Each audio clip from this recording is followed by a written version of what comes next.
One of the things that we said in a previous video had to do with the area of the sector of the circle.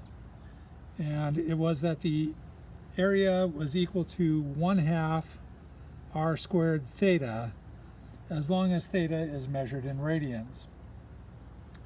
Now, interestingly, we can do something similar to what we did with the arc length when we considered the change in the arc length was related to the change in the angle, and then we divided by the elapsed time, or the amount of time that it took for the angle to change, and then we were able to go through this. Well, we can do the same thing with this area of a sector equation. We can say that delta area, because the area of the sector is going to change as the angle changes, is equal to 1/2 r squared. Keep in mind that r doesn't change because it's a circle, and that will be equal to delta theta.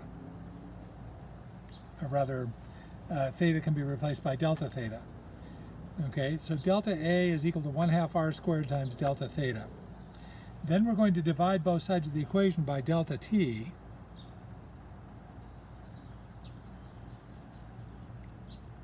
and group together the delta theta and the delta t, and we get 1/2 r squared times delta theta over delta t.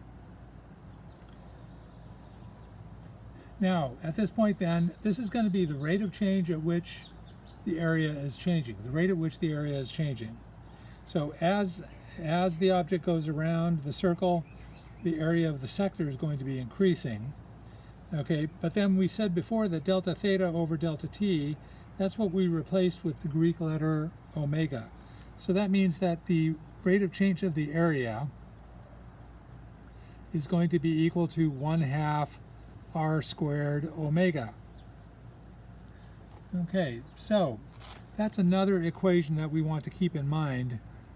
And we want to keep that one in mind because we're going to be using that later on.